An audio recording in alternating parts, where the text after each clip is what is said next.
Tuesday for you, it's Wednesday for me. Because Wednesday it starts. There's five sets, 5 shows I can do on a Wednesday night. Wow. Start with KJ's, then head to St. Charles Funny Bone, then Helium, then Wing It Wednesday, then it ends up at a bar called Eat Crow. I mean, like, you can just... And that's dope. And I love it. A Wednesday became my favorite night of the week. That's dope. And that's why it's so great to live in LA or New York, because you have 10 times the rooms to do, because it's 10 times the people too.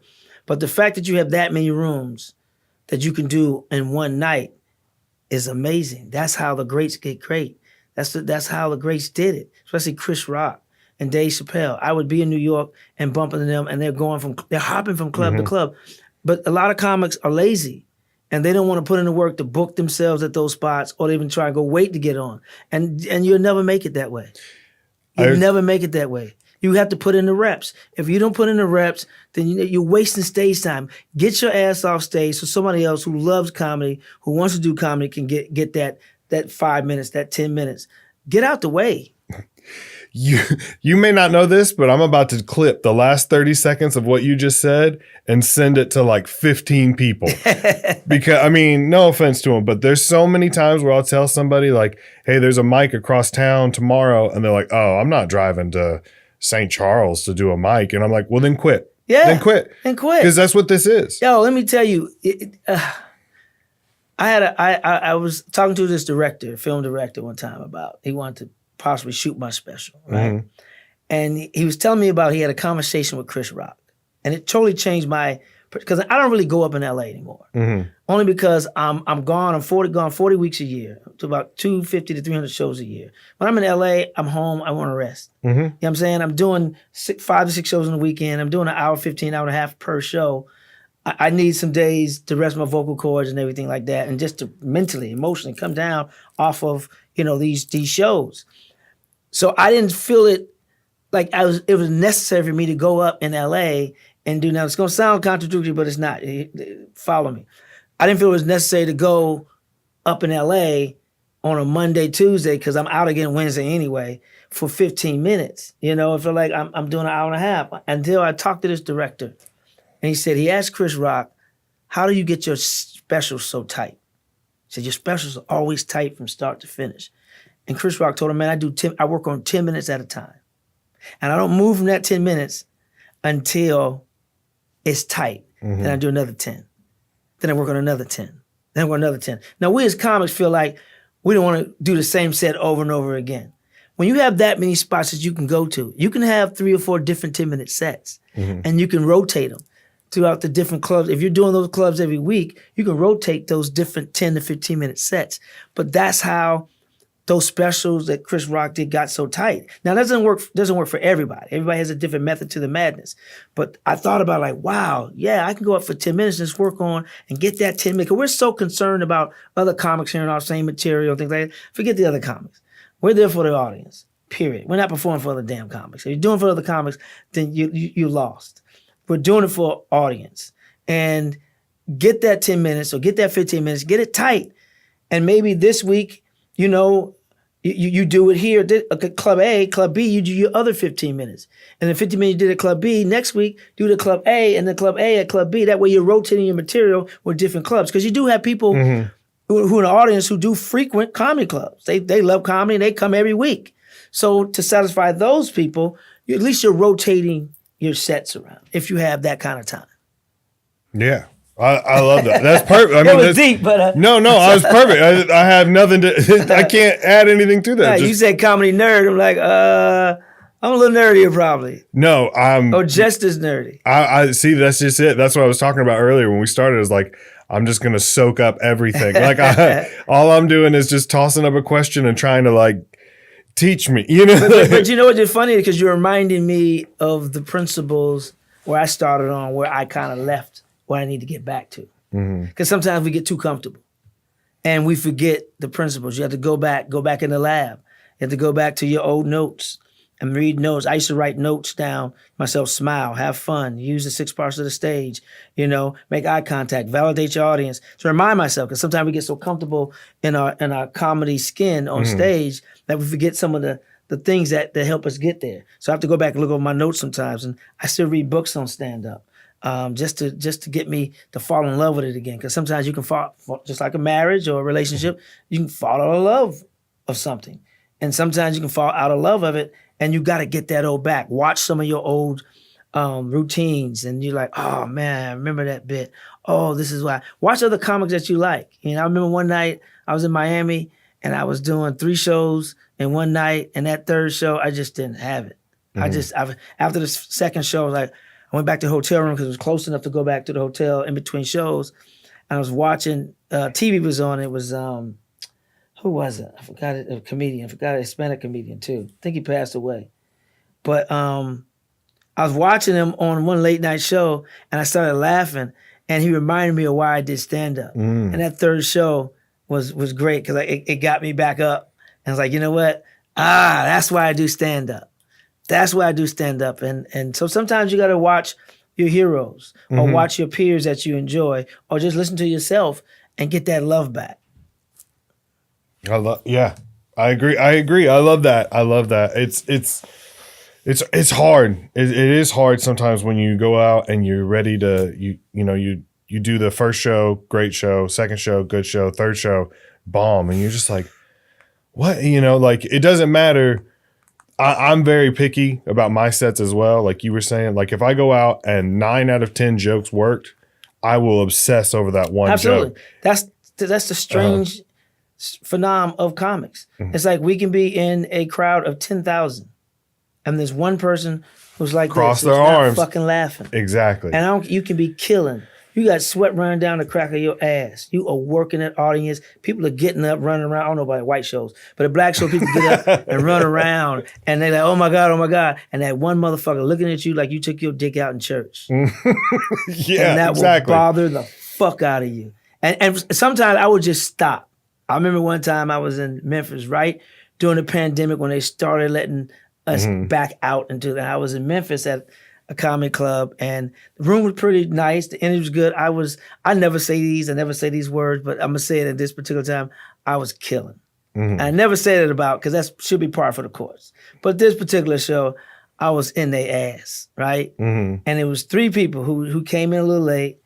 One girl was pregnant, this guy and another guy, and they were sitting there the whole time just chuckling. Everybody else was dying laughing, and I was maybe like 40 minutes in. I just stopped and said, what the fuck is wrong with y'all? I said, I'm up here putting on a hell of a show. I flew from LA to Memphis in COVID and with Max and people coughing and all around me. I come in here just to do this show, and you motherfuckers just sitting there looking at me, just chuckling. Ha, ha. And the girl was pregnant, and I was like, look at you. You know what? I hope you have a little mean ass baby. I said, man, if that's your girl, I'm gonna tell you right now, y'all ain't gonna make it, man. Just walk away now. I don't care if you're a deadbeat dad right now. Walk away from that look. The child probably gonna come out crying. Wah, wah, wah, wah. Fuck that. Fuck y'all. I just snapped. And they started laughing more then because they saw it wasn't serious. And the crowd laughed even more. And it was just like, man, cause I was literally sweating my ass off that show. I mean, I was sweating down my ass, my back, my everything. And they were just sitting there, oh man, that burned me the fuck up, man. I fucking went loco. But they ended up coming around and ended up being a good show. But that's how strange we are as comedians, man. We the real ones, not the fugazis. I have a question. Instead of saying the best, I just have a question for you guys. Can I do that? Yeah, whatever. So, what's the worst job you think you guys have had? No. Because I've had a lot of like really random, like mine would be, I used to work at a graveyard cutting grass, and I worked there, so my paycheck was like $28 because I worked one day and then it rained the rest of the week, and that one day, so they told us basically at the end of the shift, if people leave flowers and shit on graves, we're supposed to throw it away. Yeah, what? So that's fucked up. I know. So, and I wasn't paying attention, so like, it was like noon, and I was already like throwing shit away. And I I guess this lady dropped flowers off for like her husband, and then left, and then came back. Why would she do that? Yeah. So she saw that her flowers were gone, and she went fucking nuts on me. But they watch it, dude. Oh yeah, but I didn't know what I didn't know what to do. I was like, I don't know, 19, and I immediately was like, he made me do it. And like the manager hated me from like there on out. But I was like, dude, I don't know. Immediately threw him under the bus. Yeah, I was like, dude, it was him. Why didn't you just deny it? Be like, oh, they're probably on one of these. I wasn't graves, thinking, man. dude. Yeah, I'd be like, hey, are you sure you put it on the right grave? No, I'd be like, I'm sure somebody picked them up and put them on their father's grave or something. Like, that's a good idea. But 19-year-old me was like, it was him. It was him. Sorry about that, man. I worked at a hog farm for like. I believe every second that you just said. Speaking of the best way to hide a body. Yeah. No, I did for like 2 years. What'd you do? Like on the hog farm? On the hog, you what?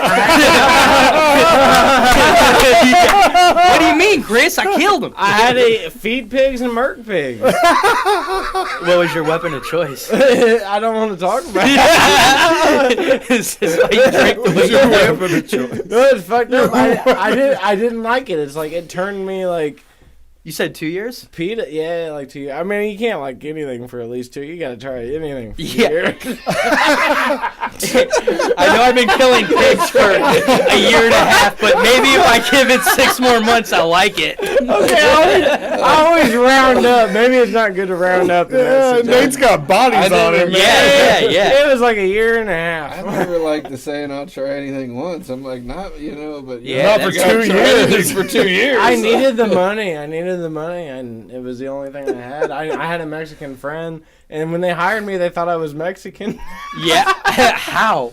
Well, when I showed up for the interview, they were all confused. Yeah. They were like, "What are you doing here?" And I'm like, "I'm here for the job."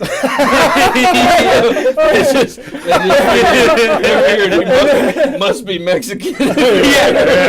Only a Mexican would do this. Like, well, did it pay well? That was all the guys I worked with were Mexican guys, except like 2 guys. Yeah. And they were in charge of like the barns. It was 30,000 hogs. Damn. No, I had to sign a waiver that said that I wouldn't get paid overtime. Well, that sucks. So I would work 80 hours a week. Damn. In 1 week, I would work 80 hours and I would get paid just straight wage. And I would work 14 days with a day off. This doesn't sound like real at all.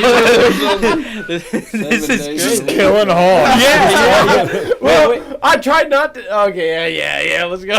Well, no. I was gonna. How much did it pay? Not much. Yeah. It was freedom. Freedom. I was on probation. Part of the pay. It was the only place that would hire me. Yeah, that's fair. And I knew a guy I'm not named Mexican. I'm on probation. Yeah. I knew a guy named Limbo. His name was Limbo Jason. It was like he had like 4 names. He had like a name he would use to go to like the hospital, and then he'd have a name he'd use to work, and then he'd have a name that he just used. Why? Well, hiding from what? No, he wasn't hiding really. But why? I don't understand. No, he just had different nicknames that were just real different names? nicknames. A lot of them would get DUIs, and so if you get a DUI a couple times, you just switch over a little bit. Sometimes. Did he have like fake IDs? I have so many questions. I'm I'm sorry, this is your podcast. No, I have so many questions. I'm with you. I'm on the same page. Did he have multiple IDs? I never seen his ID. I was never like, listen, dude, I know you're fucking my cousin, but like, I need to see your ID. I'm gonna ignore that cry for help for 1 second, but hold on. No, so you're saying, hey, he got a DWI, so now he's just gonna go by Jason? Yeah, they'd switch him. So if he gets pulled over again, he's like, I'm not Jason this Sometimes time. it was just easy out. They were illegals. You're saying, Yeah, you had several different names. You had that makes sense. So, Yeah. You guys didn't know they were illegal? No. I'm sorry. When I hear Mexican, I don't automatically think, I bet they're not here legally. But a Mexican working at a hog farm with 3 names? I mean, dude, that's You know. Nothing. That means nothing. I was in the military with Hispanic guys that had 12 names. Like, that means nothing. Okay, well, I don't know a lot of Hispanics, but I know a lot of them have a lot of names. A lot of illegal Hispanics. Also, the names, dude. It's the names that threw me off. They tricked me. Sneaky bastards tricked me. Oh yeah, they vary. But yeah, that was my worst job. I roofed for a little bit. That was hard too. I think a dude tried to get me to fuck his wife for a little bit. Then I took my shirt off in front of him one day, and I was all fat, and he was just like, "This dude needs to be fired." Like, yeah, okay. You have the dopest life I've ever heard. I know. Nate is so full of just random stories that are like... I didn't fuck the wife. Well, don't give up. Maybe she watches Not the with best. that attitude. Yeah, dude. You can do anything if you try hard enough. Like, fuck that guy's wife. That's so wild. So the question was, what's the best way to treat yourself? Said I eat steak and kill hogs. He ate steak, kills hogs, and drinks milk. You changed it to the job. Yeah, I'm sorry. I had to ask. I had to. I didn't wasn't just like I like to treat myself like killing No, hogs. dude. Please edit that to where, hey, how do you treat yourself? He's like, well, I kill hogs. I worked hard. About 2 years worth of hogs. There was about 30,000. I got about 25 of them. Oh, you got to think about. I mean, how long does it take to kill a hog? 80 hours a week times 2 years. Like, Well, you murder a lot of so what? hogs. Is it like is it a slaughterhouse, or do you like Old Yeller? Like, how do you kill them? Yeah. That's it. All I mean, it right. was like a 22. he starts his stampede, and just runs them off a cliff. Yeah. They would do it with like a 22, When you- and it was like a bolt action. It like, Oh. yeah. After you kill so many, you start getting creative. You start being like, let's Yeah. Wow. Yeah. Do you ever think about it, like late at night still? I've thought about. I tried to save a pig once. Well, right whenever I started realizing, because at first they start you out and you're just doing other shit. You're not. They don't start you out murking hogs. You know. You gotta work your way. Yeah, you gotta prove it. Yeah, you don't just walk in and You got to prove you're a company man before they let you murk a hog. You don't just walk in and they hand you a gun. And they're like, "Listen, today, dude, you gotta fucking murk this fucking hog." You know, we're gonna... Dude, that's like how. Yeah. So you start out feeding them and shit. Like, Oh yeah, you befriend them, yeah, you befriend it. They gotta like gain your trust first. and then you. But no, you do that for years. But you had no idea these hogs were being killed. Is what Well, you're it wasn't. Dude, he opens the barn and he sees them all just hanging dead. Oh no! But yeah. I mean, it's a thing. But I did try to save. They have them out of if the pigs are born like out of Wedlock. They're supposed to get rid of them and shit, and they just like they don't get rid of them in good ways. So I tried to save a pig, but I hid it, and I hid it in a box. And when I ran up to the box, I peeked open because you wasn't supposed to even be outside this barn. But I was like, I'm gonna save this pig because they would like kill these baby pigs, dude. And I was like, I'm gonna save this fucking pig. And I opened the fucking door from the outside of the barn, and light shone in, and it was like in a bucket of rat poison. Oh wow! So Follow-up you question: do you still eat bacon? I do eat bacon. Absolutely. No, that's like. Have you ever seen like The Bourne Identity or any like CIA movie? I have seen the. That's how like they start those guys out. They like make them kill people like that. Yeah, you gotta start out slow. You can't just Yeah. be like, yeah, we need you. You know, first you gotta just like, you know, cuss your grandma out or something. You know. Yeah. Yeah, you know, one day you cuss your grandma out, next day you're slaughtering hogs. Yeah. Oh, best conspiracy. I've been waiting for you to come in here to do Oh, this one. shit. Best conspiracy theory. You know that's funny. How much time we got? You know what? That's funny as Jesus fuck. Christ. Let me tell you why that's funny. We were just talking about there's a new TV. I think it's a TV show. It might be a movie. But Ryan Gosling and the girl that plays Black Widow in the Marvel movies. I forgot her name. She's a beautiful young lady. Scarlett Johansson. Scarlett Johansson. Okay. So they got a new show coming out. It's basically they're talking about this woman who was the face of NASA. She's the woman that made it popular. She's the one that made all the astronaut stars and shit. And in the commercial, they have a scene where they're shooting a recording of them on the moon, but it's in a studio. It's in a Hollywood studio. Yeah. And they have bloopers, and they're showing astronauts jumping, and they're bumping into each other, and they got the little fake Land Rover and all that shit. So we've been talking about have they been to the moon and not to the moon for the past 3 days. Listen. And that's the one I can think of right now. I personally believe we haven't been there. I believe maybe something took us there and then told us don't come back. I was naive to believe that, but when you see that rover, like a third grade class made that fucking thing. The worst. I'm like serious, like all the technology we have, and that's what we got. Aluminum foil on it and shit. That come on. Yeah, that thing couldn't make it across the parking lot, let alone on the damn. Come on. That thing couldn't make it down St. Charles Rock Road, bro. That thing is horrible. All them potholes, it'd have been done. It'd have lost a hubcap and some more shit. It seems like every year I call bullshit more and more. Every time I see it'd have cracked the cylinder or something, right? But it'd have had a leak in its head gasket, something, bro. I gotta be honest.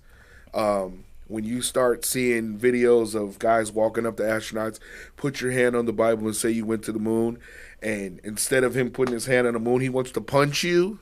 Do you see that one interview where I don't remember? I think it was Buzz Aldrin or something like that. Is that the one we was talking to the little girl? Yeah, he's like, if we went, that would have been cool. Right. That's what I'm saying. It's like I think he's at that age now. We don't give a fuck. Yeah, right. Yeah, and you like zero gravity, right? And then the motherfucker, the flag is flapping and shit. Like, what that? I was just telling. a whole lot of holes in this thing. I was just telling my girl, like, they remember when they showed the picture of the footprint. The suits they wore.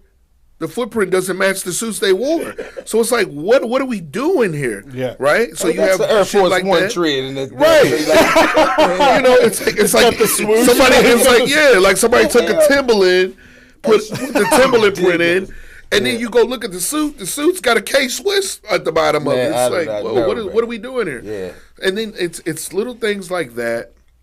But also, you have like movie directors. There's one guy. Or one of the astronauts, for his tombstone, he chose to use the firmament reference in the Bible for his last death. Why would you do that if you did not know something that shouldn't be known? And it's like, out of all things to choose for your tombstone, you choose a firmament, right? And then you have all these commercials showing them busting through the firmament. You hear video of Hillary Clinton. We're gonna break that glass ceiling one day when she's telling speeches. It's like, yo, why is everybody talking about it, but we're acting like it's not cracking? And it's just like, bro, something clearly they're not telling us the truth. No, and with technology moving forward like it has moved forward, why has no one else? That's another thing, right? No one else has been. No one else has got pictures. This is another like thing. That. They just Cameras are awesome. They just had a recent situation where I think a news lady was like, why haven't you guys gone back? It's 2024. You guys have the technology. And his answer was, well, to be honest with you, we lost the technology. How do you lose the paperwork to get to the moon? I think that's you lost the map. Don't you think you would put that in a safe somewhere? I'm just saying, we see it every night. I know where it is. It's right there. Hey, come on now. How do you lose the paper? What do you mean? So what did you put it on Did you put it on a sticky tab? And the janitor lady came in and clicked it off the table. We lost that Post-it note. Yeah, we can't find it anymore. I don't know the formula anymore. Kevin had the directions and he quit. So yeah, bro. I don't know. Once we get past that rock, I don't know what to do yet. It's like, what? What are we talking about here? Like, so it's little stuff like that. It's always good to talk about the pyramids. Oh, the pyramids. I love the pyramids. I loved how Cat Williams and Joe Rogan talked about that recently. I was about to bring up Cat Williams and the the like Hollywood, the dress wearing stuff, all that. That's like, another one I like to talk about. Yeah, it's tough. But you know what's funny? I've been telling people on Facebook for a while, you guys owe a lot of conspiracy theorists an apology, because if we talk about who's been right and who's been wrong, I mean, for example, everybody when people were going, hey, they're eating babies and drinking blood in Hollywood, everybody's like, no, they wouldn't do that. And then you hear this Nickelodeon shit just comes out, right? This Diddy shit just comes out. When 9/11 first came out, oh no, that was real. And then you start hearing rumors that the family used to eat breakfast every day in the towers, and then the day of the towers, no one shows up. Right. Building 7 goes down the block, not a plane or anything hit it. That was the same day we lost, what, $7 trillion? Just money just went missing out of nowhere. Right. Okay? Right. Then you find a month before the towers were hit, the guy signs an insurance policy that's never existed in the history. And then when he goes to trial, guess who his best friend is the judge. I mean, the judge is his best friend, bro. Yeah. So it's like, come on, man. We got it. We're like, what are we doing here? So, yeah, man, it's a lot going on in this country, dog. I love getting into that. I think that sometimes what they do is like they release a truth, but it's like that's crazy. We were just talking about that. They like surrounded by so much but bullshit. You know what it is, then you're like, what? And then you just come to find out, you're like, oh wait, no, that is kind of true. Yeah. But it's like they do it. They make it sound so ridiculous. Yeah. They were like, you know, they're eating babies in the basement of a pizza place, right? And you're like, what? Why would it be in the basement of a pizza place? Right. You know what I mean? And it's their coded word. And then you come to find out, the FBI has these coded words and like then the coded symbols. And you know what's creepy is like that.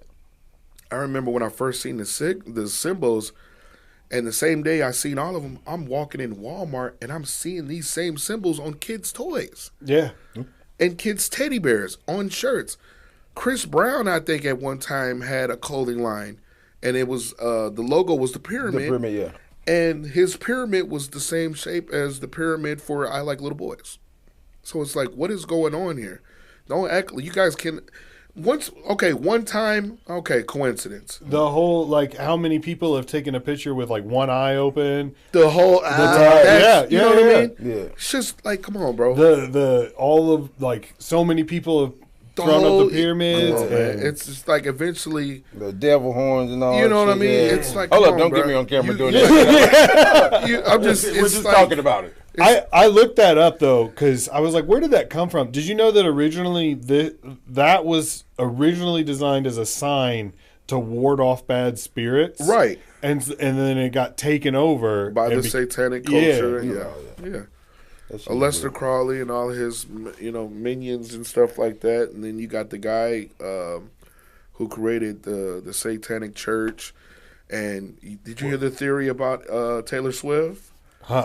Okay, so apparently the guy that created the satanic church, his wife, is supposedly a witch. And she went into disappearing off the face of the planet. Nobody knows where she went. And then she comes back as this Taylor Swift character. And if you look at her pictures and the other girls' pictures, very resembling, right? And if you listen to Taylor Swift now, what has she been telling folks for the past year? I'm a witch. I'm about to say I'm not a Taylor Swift. Okay, well, she's been telling people for the past year, from her music to the albums to her writings to her Instagram, she's a witch. And she told us this year, my favorite number's 13. I love this number 13, right? We have the Super Bowl, right? She was a part of the whole Super Bowl conspiracy, okay? I'm so sick of seeing her. Bro, you had the number 13 was all over that Super Bowl. All over. She went and had a show in Vegas from somewhere out of the country to Vegas. The flight was 13 hours. She had been to 12 games. The Super Bowl was her 13th game. The Chiefs were the third team. The San Francisco was the 1-3. You have the 1 and the 3 together, third team. Mm-hmm. It was so much weird shit, bro. The stadium that they played in was on 33rd or some street. So the 13 and 33 number is all numerology. It's all Masonic shit. But she's been telling us straight to our face. And I was arguing with my girl last night. They do that because they practice Catholicism. Okay. Oh, yeah. We have to tell you what the fuck we're going to do to you before we do it to you. So we'll use radio, music, movie platforms.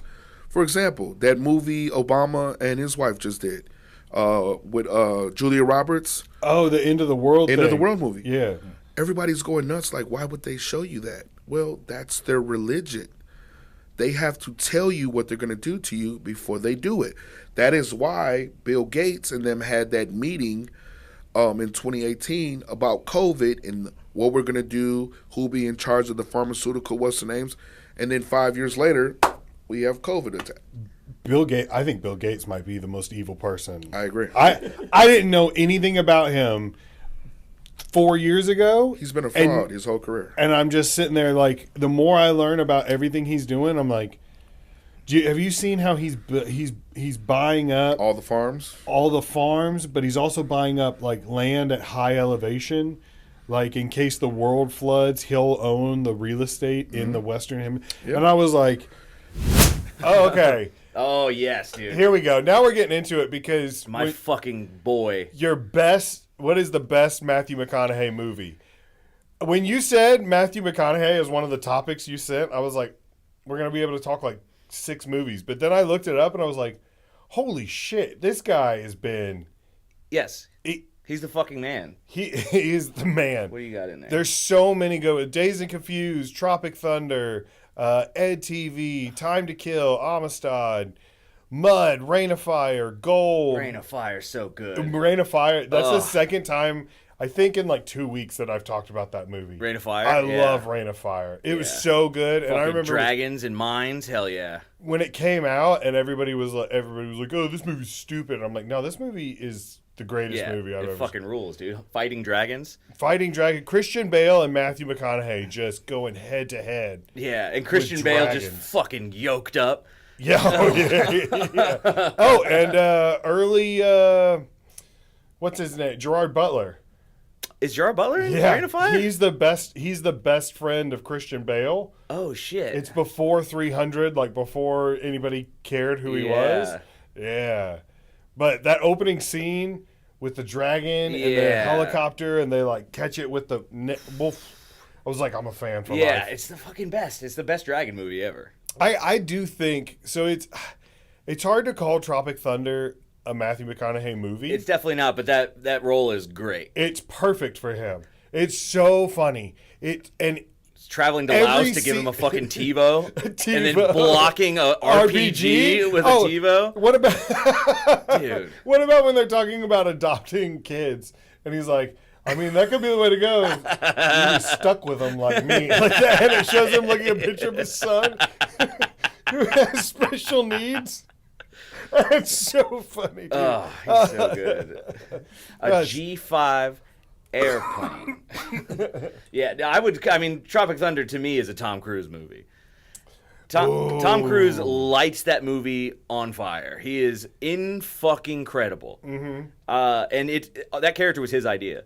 They didn't have anything for him really when he came to audition for it, and he came in like dressed like that, didn't have the fat on or whatever, the big hands, but he just did the dance. He did the dance, and they were like, "Fuck yeah, this is who this character is now." He's so funny in that movie, like the hands and the arm hair and all of that. Such a great idea. Yeah. Oh, it's incredible, dude. Dude, hey, okay, flaming dragon, fuck face, whatever. We do not negotiate with terrorists. And they all clap. He's so good. Which one of you is the key grip? Me, sir. I want you to punch that man really hard. Sorry, man.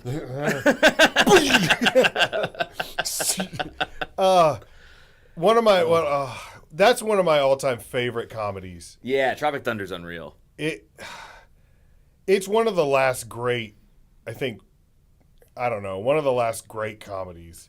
I haven't seen a good one in a long time. Now, like is that. this strictly because of blackface? How much of it do you think is the blackface? I would say scale 60-40. Yeah. No. But it is pretty awesome that's how great the movie is. Yeah, that everyone's just okay with it. Like when the whole thing came out, like, oh, Jimmy Kimmel did blackface, and they're like, what about Robbie Downey Jr.? It's like, He nah, killed that's it. cool. He fucking killed. No. It was all right. I'm just like a little boy playing with his dick when he's nervous. It's so good, dude. I'm not gay. God, there's so many fucking good parts of that movie. That's so good. Oh yeah. Jack Black having withdrawals in the. I'll suck your dick. I'll stroke the shaft, cradle the balls, and swallow the gravy. So best Matthew McConaughey role, like the best character he's ever played, is Russ Cole, easily. Russ Cole's Unstoppable. That's True Detective. That was oh, that's right. Unstoppable, best role he's ever been in. But I really, really like. Go ahead. My favorite part about that is that Woody Harrelson says something like, "Don't you ever have dreams or anything like that?" And then he says some wild He shit. he said something about sleep or whatever. He's like, you gotta stop saying freaky shit, Yeah, man. he Like goes, I don't sleep, I just dream. yeah, he's like, that's the freaky shit I'm talking about, man. Why don't we make the car a place for silent reflection? That movie, that show, damn, he has show been ever, in dude. some great. What do you like? Are you like a rom-com Matthew McConaughey guy? I like Do you both, serious? but I fucking love. So here's my thing with Matthew McConaughey. There's a Family Guy joke that I got into a verbal argument with. I would say my entire school in the hallway. There was a Family Guy joke where on Family Guy, so I don't know if it was Stewie or whoever the fuck, they were yelling at Matthew McConaughey and telling him he's a terrible actor. And the line they went with is, "You had no business being in Contact," which I don't know if you've seen Contact. It's one of my favorite movies. It's awesome. And I lost my shit. I was like, you guys don't understand Contact. Contact. So if you haven't seen Contact, it's like an alien encounter movie or whatever. Yeah. So they get a signal from outer space, and they're trying to translate the signal. They find out it's schematics or whatever. Matthew McConaughey plays a religious man who happens to be in a relationship or start a relationship with the main lady, who's this like pragmatic atheist scientist or whatever. And they have different views on religion and God, obviously. But they're together, and then he ends up being like the religious advisor to the president. And so when it comes time to decide who's going to go on the trip, he's on the panel and he advises against her going on the trip because she doesn't represent all of humanity, because most of humanity is religious in some facet. It's an incredible role. Like, it's perfect for him. And he does a great job. I couldn't understand why. And everybody kept repeating that joke over and over again. And I was like, you guys don't actually watch any Matthew McConaughey movies. You have no idea how good he is, actually. And this is pre Dallas Buyers Club. This is pre Lincoln Lawyer. And so I'm talking failure to launch at this point. I'm talking fucking fool's gold. Yeah, okay. And that was a hard era for him. I love those. No. I'm saying I'm for those. Really? Fool's Gold rips. Failure to launch though. Failure to launch also rips. It's a good time. Justin Bartholomew being a fucking Bradley Cooper, a young Bradley Cooper. I've never seen you get so passionate about anything. Don't make me fuck you up in your place of business over Fool's Gold, dude. This ends with me being like, okay, yeah. Oh, yeah. I like mud. And you can see it in him in Failure to Launch, that serious moment where he finds out he's being played and it's like raining or whatever, and he's like, yeah. he's like, get the fuck out of my car. Yeah. Oh, and you're like, yeah, that guy's got fucking chops. I remember going to watch that movie, and I was 11 or something, and it was kind of like advertised as a comedy. So I went to go see it with my grandmother. Oh yeah, you get to see him fuck some chick's brains out in like the first scene. But when he got to that scene, and he was like, "Get the fuck out of my car." Later, we were leaving, and she was like, "I don't like it when they cuss in movies, but that one felt real." Like that, and I remember being like, yeah. Whoa, he delivered it so well that even Granny was on board with it? Yeah. Oh, okay. I think people who curse should go to hell, but he earned that one. No. She was an old Scottish woman. She was just she would just save her cussing for behind the scenes. Cunt. She there's a story about when she was dating my grandfather. They lived in Los Angeles and they went to a Dodgers game, and this is in the 50s or something, where everything was like proper and everybody was like, Yeah. And he was saying like, hey, in America, sometimes at a sports game you'll hear people yell like, get off your ass or do whatever, and he's like, don't be ashamed, or like, don't be embarrassed by it. I just want to warn you, and you can, if you feel like it, you can join in too. And he said the story goes is that at some point she stood up and was like, hit the fucking ball, like that. This little Scottish lady, and everybody was like, I'm so fucking retard. And that's when everybody was like wearing hats and stuff, and people were like clutching their pearls. And I love that story so much. Legend has it that's how the Black Dahlia murder started. They heard that, and that guy lost his mind and started cutting women's fucking This uteruses town's going out. to shit. I gotta start killing actresses. I gotta kill starlets.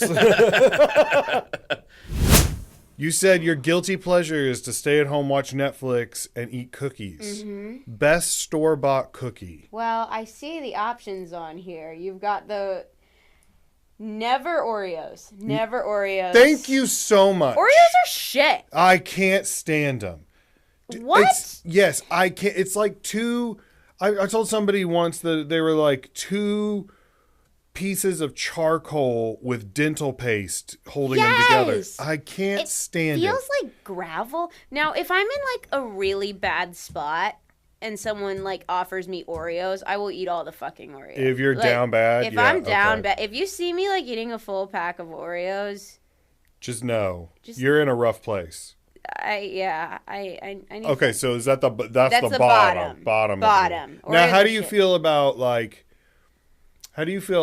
about Oreo like ice cream and Oreo like It's the chunks of the fine. yeah. Like I'll eat it, like because I just like ice cream. Like if I Yes. if I get offered it and it's free, like fuck yeah. But that's not the ice cream I'm gonna pick. I think it's kind of bland. Yeah. I don't know. See, I like a good cookies and cream Oh, you Hershey do? bar. I do like that. Oh, that's a controversial choice. It is. It's controversial. It is subject. I mean, I know there are technically Oreo pieces in it, but the chocolate or whatever the cream of it, it's just worth it to me. I enjoy it, Interesting. but I hate Oreos. I will never. If you were to leave a box of Oreos or a little whatever they come in of Oreos and me alone in a room for like 3 days, I would come out very hungry and not have touched the Oreos. Just can't. Dang, that bad. Yeah. Okay, Yeah. more intense than me. Now, I have complicated emotions about those soft cookies with like the colorful icing. The Okay, ones that I yes, see, right? right What are those there. called? I have no You idea. can get them, from like a grocery store and like They have the sprinkles on top, or I feel sometimes, like yeah. all the guys from like Wildwood love those. Okay. Based on my dating history. That's why I have complicated emotions towards them because I don't know, some of my exes really, really liked those cookies. I want to like the cookies, but also they liked them to the point, a bunch of them liked it to the point where it was a personality trait. And like those guys pissed That's me dangerous. off. Yeah. But also, I do really like those cookies. I think I just had a. Oh, you go. No. I was just gonna say that, like, feels like I've therapy. had them. I've had them before, and they're okay. But the people that make it a personality trait, like you were saying, Do you know people like that? blows yeah. my mind. Oh, yeah, I know Okay. several people that are like, I don't know what these cookies are called, but they're the best cookies. What? Like, blah, blah. And Okay, it's I thought like, it was just I me. feel like there's like unresolved childhood trauma. That seems like the kind of cookies you bring home after dad exploded at the dinner table. You know what I mean? Like, that's the kind of cookie that mom brings you when she's like, hey, how do you feel about 2 Christmases? And then hands you a box of these sugar discs, That's so true. Is that, I hope that's not, there's going to be a lot of people upset about that. Well, but I do feel like. Okay, listen. I'm gonna admit. Oh, you go ahead. No, I want no, you to go ahead. No, you finish your That was sentence. it. I was have complete thought. No, you said you felt like something. I feel bad for interrupting you. I want to hear. I don't know. I just feel like maybe a lot of people are going to get angry with me for saying that. And, Oh, okay. but it's okay. You know what? I stand by it. It's not your fault, okay, that your parents got divorced and you had to eat Walmart cookies. I don't know what those are called. I say you can get them from like nice places. I know you can get them from anywhere. Yeah. I will say, like, I have also dated dudes who liked them who were perfectly nice. Okay. But they didn't make it a personality trait. They just liked them. Okay. I'm wondering, do they have unresolved trauma, or do I? Or do we all? What does it say about you that you attract the kind of man that likes those cookies? Does that, I mean... No, I didn't mean to spark a new, I'm kidding. a new phobia. No, I was like, oh no, I was just joking. what ifing. I am joking. I wish I was like lying on that long couch so it felt like a therapy session. Like, what does it mean? You know, I'm over here with a notepad, just drawing pictures of cookies. I would move right now. I don't want to ruin the equipment. Yes, exactly. I'm just drawing chocolate chips. Yes, I see. Very interesting. Yeah. So it's like, is Rebecca a cookie? Like that question mark. Just like if Cookie Monster was a therapist. No, but okay. So of the ones you have on there, Okay. I really love the Tate's Bake Shop one. Really? Okay. But my favorite cookies, and I feel like they're never available at the goddamn grocery. You know these, like, you know that company Milano that makes Yes. Okay, so not the Milanos. I like the Milanos. Uh-huh. The Brussels. Brussels. I'm not Have sure you if tried Brussels? I'm not familiar with I don't think so. Unless are they the like cylindrical They're ones? the circular crispy ones. Circular crispy ones. You got to try them. Okay. I think I just changed your life. I Maybe. think you're going to have to try them.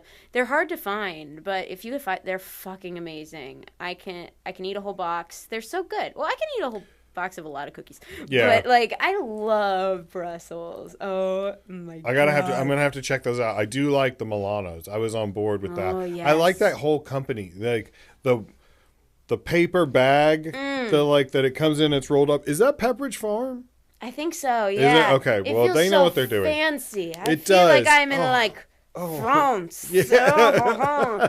Oh wow. No, it's not binge eating when it's fancy. If it's you know? it's luxury. Yes. It's enjoying the finer things in life. Pepperidge Farm. Treat yourself. That's their new slogan.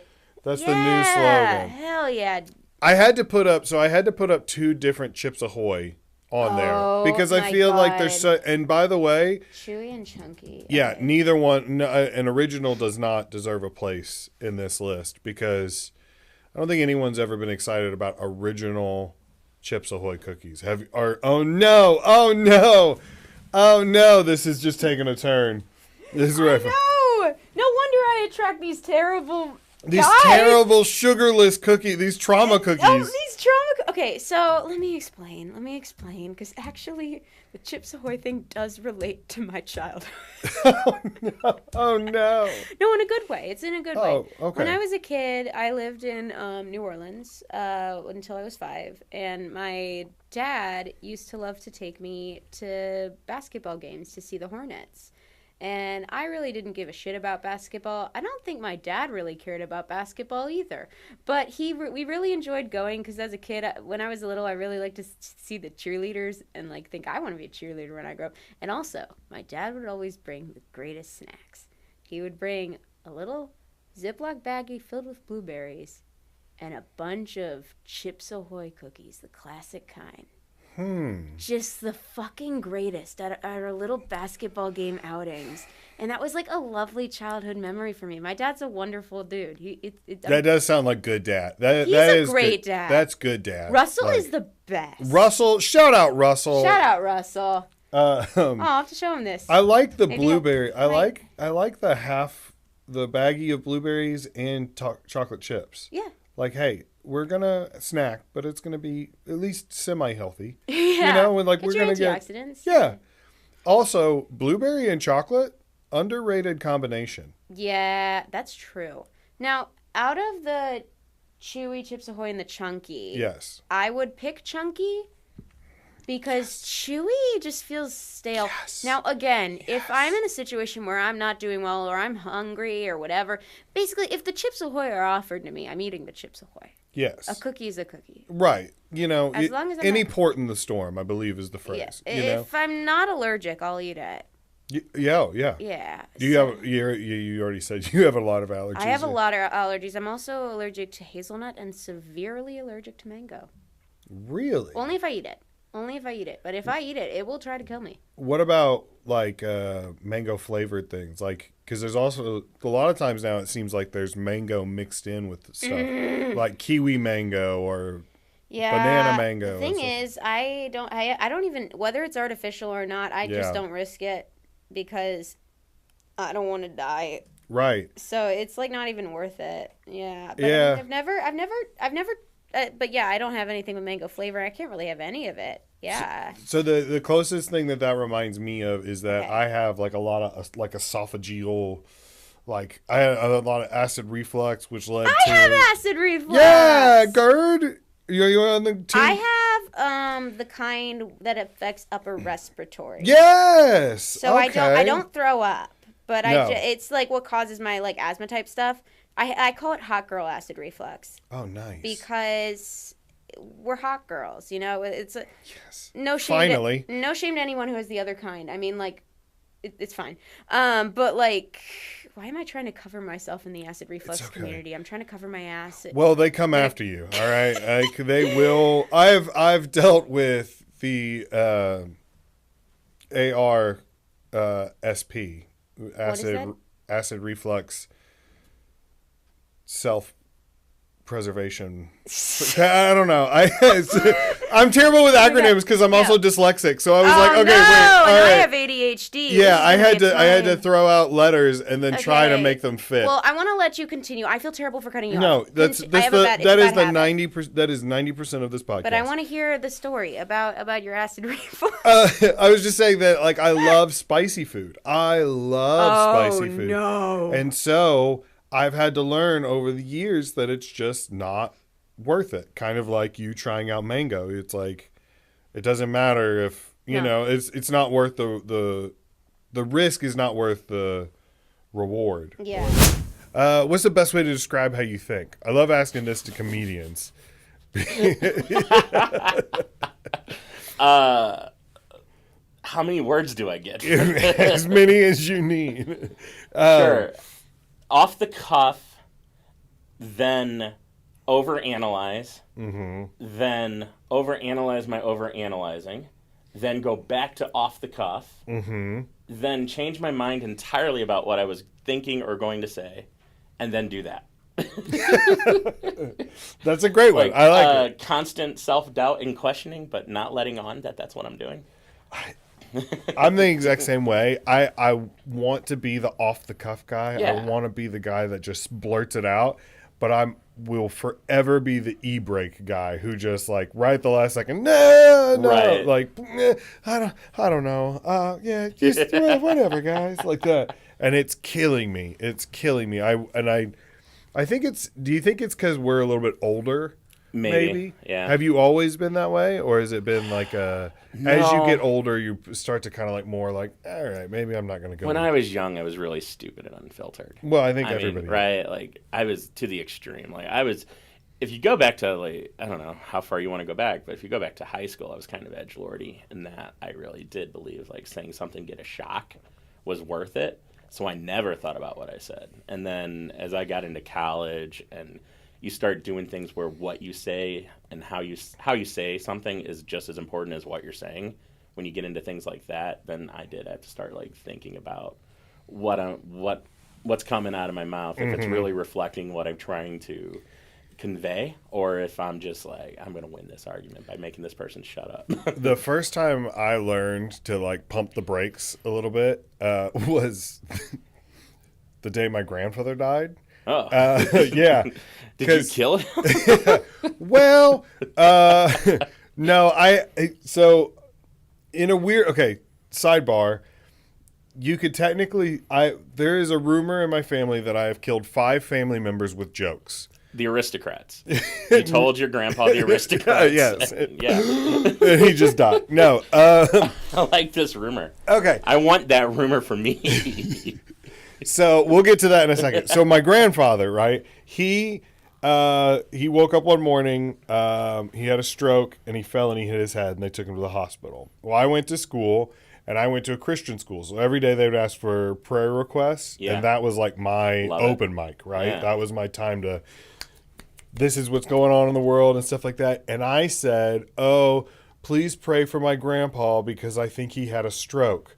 And then I went, stroke. It crushed. It murdered. A room full of what was in first grade. So what is that? 7-year-olds? Yeah, 7-year-old evangelical just Christians. Got it. I mean, so then fast forward to like after lunch, my dad comes and picks me up early and he says, hey buddy, Papa didn't make it. Oh. We're going to go to Mimi's house and we're going to be with her for the rest of the day. So we were sitting there. Everybody's sad. Everybody's sitting there.